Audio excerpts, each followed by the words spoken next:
সাংবাদিক বন্ধুসকল, আজি শিৱসাগৰলৈ আহিছোঁ আপোনালোকক লগ পাম বুলি। ইয়াৰ আগতে আমি এটা ফ্ৰী হেল্থ কেম্পত কাম কৰি আহিছোঁ মগৰাহাটৰ চিৰাখুন্দা গাঁৱত। বহুত মানুহ, আমাৰ ডাক্তৰ অলপ কম আছিল, প্ৰায় 8-9জন আছিল। তথাপিও আমি যেনে তেনে কমপ্লিট কৰি আহিছোঁ। আমাৰ নিজৰ এটা NGO আছে, সমৃদ্ধি নামটো। আমি বহুদিনৰ পৰাই কিবা কিবি কাম কৰি আছোঁ, খুব বেছি ফোকাছত যোৱা নাই। কিন্তু মোৰ ল'ৰাটো ডাক্তৰ, গতিকে মই তাক ক'লোঁ যে এই সময়ত আটাইতকৈ বেছি প্ৰয়োজন হ'ব, গতিকে তই যি পাৰ কৰ। সি এতিয়ালৈকে 4টা কৰিলে।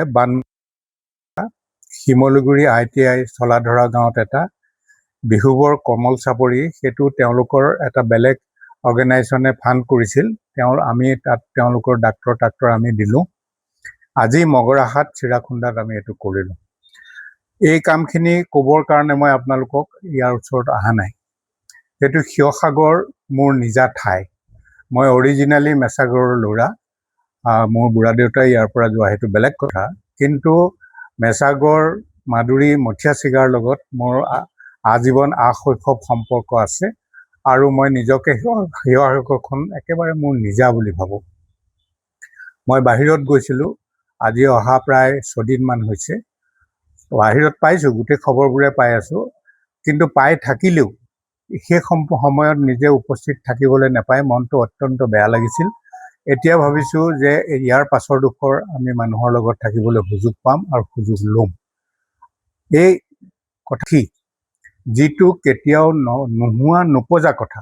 শিৱসাগৰত আমি বুৰঞ্জীত দেখিছোঁ যে শিৱসাগৰত 1663 চনত 1663 মিৰ্জুমলাৰ আক্ৰমণৰ সময়ত এটা ডাঙৰ বানপানী হৈছিল।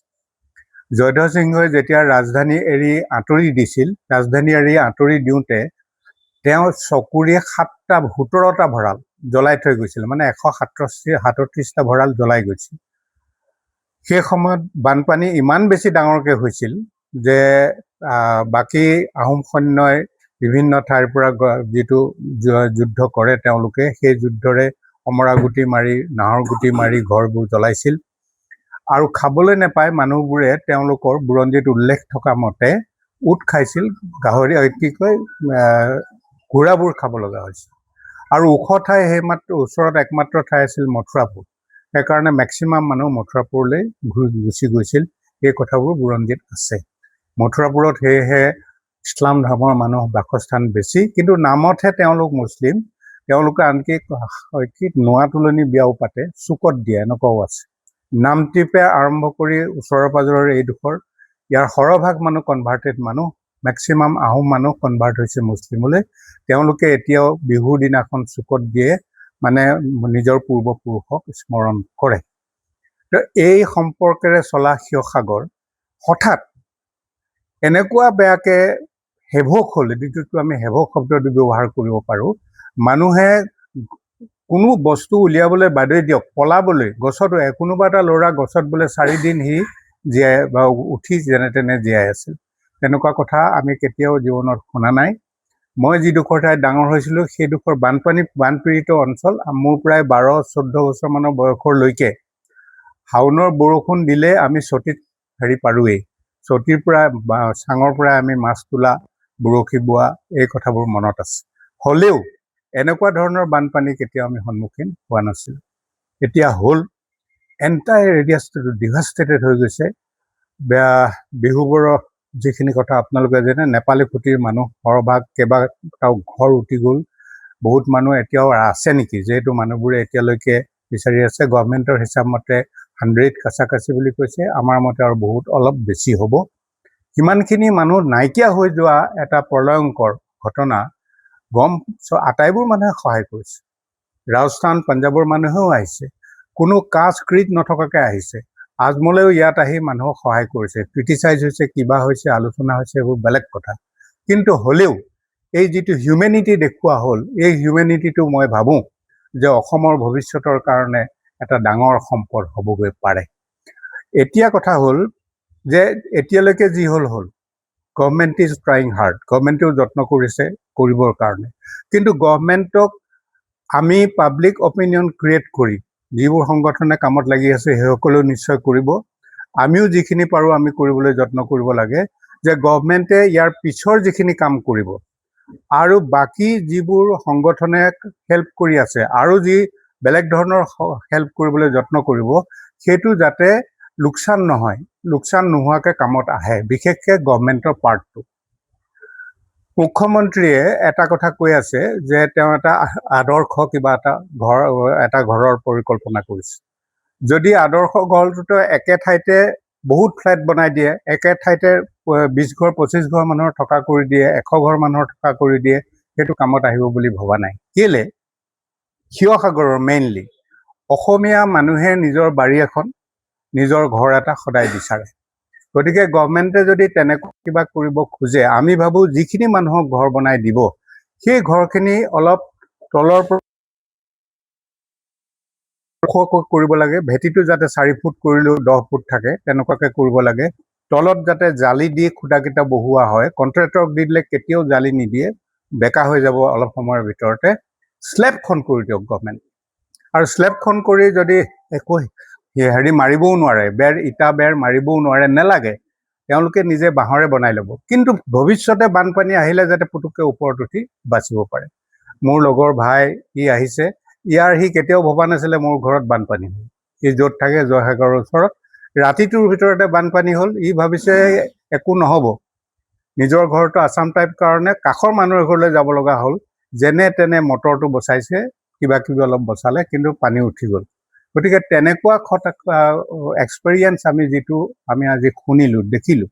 এই ক্ষেত্ৰত আমি ক'ম যে গভৰ্ণমেণ্টৰ সাহাৰ্য যাতে আকৌ কণ্ট্ৰেক্টৰৰ হাতত পৰি, মিডলমেনৰ হাতত পৰি, অইন কাৰোবাৰ হাতত পৰি যাতে নষ্ট হৈ নাযায় সেই ব্যৱস্থা কৰিব লাগে। আৰু মেইন কথাটো হ'ল যিখিনি মানুহ চাফাৰ কৰিলে সেই চাফাৰ কৰা মানুহখিনিক কংক্ৰিট বিচাৰি উলিয়াব লাগে। গভৰ্ণমেণ্টৰ নিজৰ এজেঞ্চি আছে, সেইটো বেলেগ কথা। আমাৰ নিজৰ এজেঞ্চি যদি কিবা আমি এৰেঞ্জ কৰিব পাৰোঁ, পঞ্চায়ত ৱাইজ আমি কৰিব পাৰোঁ, আমাৰ ফালৰ পৰা আমি অলপ যত্ন কৰিব লাগে। মুঠতে এই সেৱকটোৰ পৰা যিটো বহুতে কৈ আছে শিৱসাগৰ ইমান বছৰ পিছুৱাই গ'ল, শিৱসাগৰ আমুক বেছি পিছুৱাই গ'ল, আমি জানো এনেকুৱা ঘটনা ঘটিছে। ছেকেণ্ড ৱৰ্ল্ড ৱাৰৰ নাগাচাকি হিৰোশ্বিমাৰ কথা আমি জানো, কিন্তু নাগাচাকি হিৰোশ্বিমা আজি কি হ'ল? বেছি দিনটো নল'লে তেওঁলোকে। গতিকে আমাৰ ইয়াতো বহুত ডিভাষ্টেশ্যন হ'ব, আমাৰ আৰু একো নাইকিয়া হৈ গ'ল, এই কথাবোৰ ভাবিব নালাগে। ইন এ ভেৰি গুড জিল, এটা ভাল জিলেৰে কনফ্ৰণ্ট কৰিম, আটাইবোৰ বিপদ আমি কনফ্ৰণ্ট কৰিম আৰু চাইণ্টিফিকেলি কৰিম। এই ধৰণে সিদ্ধান্ত লৈ যদি আমি কামত অগ্ৰসৰ হওঁ, মই ভাবোঁ যে শিৱসাগৰত চাফাৰ যিখিনি হৈছে এই চাফাৰ কৰা মানুহখিনিয়ে সুযোগ পাব। বহুত অৰ্গেনাইজেশ্যনে কাম কৰিছে। চিফ মিনিষ্টাৰে নিজে সময় গগৈ বুলি ল'ৰা এটাৰ কথা কৈছে, তেওঁ কোৱাৰ কথা মই বুজি পাইছোঁ যে সময় গগৈয়ে কাহানিও ক্ৰিটিচাইজ কেতিয়াও সি পৰুৱাই নকৰে, সি নিজৰ কাম কৰি থাকে। আৰু এতিয়া নহয়, বহুদিনৰ আগৰ পৰাই সময় গগৈ এনেকুৱা ধৰণৰ কাম কৰি আছে। গতিকে তেওঁৰ কথা কৈছে, তেওঁৰ নিচিনা আৰু বহুত মানুহ নিশ্চয় আমাৰ ইয়াত আছে, কাম কৰি আছে। তেওঁলোকেও যাতে সুযোগ পায়, তেওঁলোকক জানিবৰ কাৰণে যাতে সুযোগ আপোনাসকলৰ যোগেদি পায়, সেই ব্যৱস্থাটো কৰিব লাগে বুলি অনুৰোধ কৰিছোঁ। আৰু শিৱসাগৰৰ আপোনালোকে এতিয়া আপোনালোকৰ যোগেদিয়ে শিৱসাগৰৰ মানুহলৈ আমাৰ কথাখিনি গৈছে।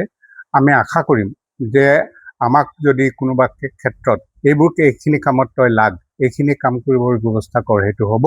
গভৰ্ণমেণ্টৰ লগত ডিৰেক্ট আলোচনা কৰিবৰ কাৰণে আমি যত্ন কৰিম। এই বানপানীৰ সময়ত এইকেইটা কথাই আপোনালোকৰ যোগেদি আমি মানুহৰ মাজলৈ পঠাইছোঁ। বন্ধুসকল, আৰু দুই এটা কথা ইয়াত প্ৰাসংগিক নহ'ব, কিন্তু উনুকিয়াই গৈছোঁ মই। আমি অসমীয়া জাতি, যিটো জাতিয়ে স্পেচিয়েল হিষ্ট্ৰী ক্ৰিয়েট কৰিছে ভাৰতবৰ্ষত, সেই স্পেচিয়েল জাতি ক্ৰিয়েট কৰা মানুহখিনিক ৰক্ষা কৰিবলগীয়া বস্তু আমাৰ হাতত কিন্তু যি দুই এটা আছে, সেইকেইটা ভাল ধৰণে আমি ব্যৱহাৰ কৰিব পৰা নাই। আপোনালোকৰ ইয়াতে আজি প্ৰায় এবছৰে হ'ল, কিজানি মুণ্ডা এবছৰ হ'লনে বাৰু?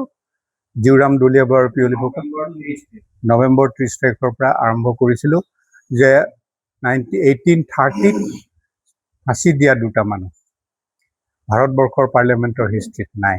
মুখ্যমন্ত্ৰীয়ে অলপতে এটা কথা কৈছে যে আমি গমধৰ কোঁৱৰক 800 হ'ব 1828-ত, কিন্তু গমধৰ কোঁৱৰৰ 828-ৰ বিদ্ৰোহটো আৰম্ভ হৈছে কিন্তু 1228ত যিজন মানুহ ইয়ালৈ আহিছিল চুকাফা তেওঁ 800 years হ'ব 1228ত গতিকে এই কথাবোৰ আমি গভৰ্ণমেণ্টৰ লগতো আলোচনা কৰিব লাগে আপোনালোকৰ কিবা থাকিলে জনাব জিউৰাম দুলেবুৰাৰ পিয়লি ফুকনক আমি এষ্টাব্লিছ কৰিব পাৰিম বুলি ভাবিছোঁ ইতিমধ্যে শিৱসাগৰৰ যিটো এটেম্প মুণ্ডাই মেইন আগভাগ লৈছিলে যিটো এটেম্প সেই এটেম্পটো গভৰ্ণমেণ্টৰ ওচৰ পাইছে সেইটো আমি জানো তাৰ বাহিৰে আৰু যিখিনি কৰিব লাগে সেই কামখিনি কৰিবৰ কাৰণে শিৱসাগৰীয়া ৰাইজক আমি সহযোগ কৰিব বিচাৰিম আমি আশা ৰাখিম যে শিৱসাগৰৰ ৰাইজে আমাৰ যিটো আশা আকাংক্ষা সেই আকাংক্ষাক কাম কৰিবলৈ আমাক অনুপ্ৰেৰণা জনাব কিবা সুধিব নেকি যিকোনো খবৰৰ বাবে যোগাযোগ কৰক 9181 307 221 আমাৰ এই নম্বৰত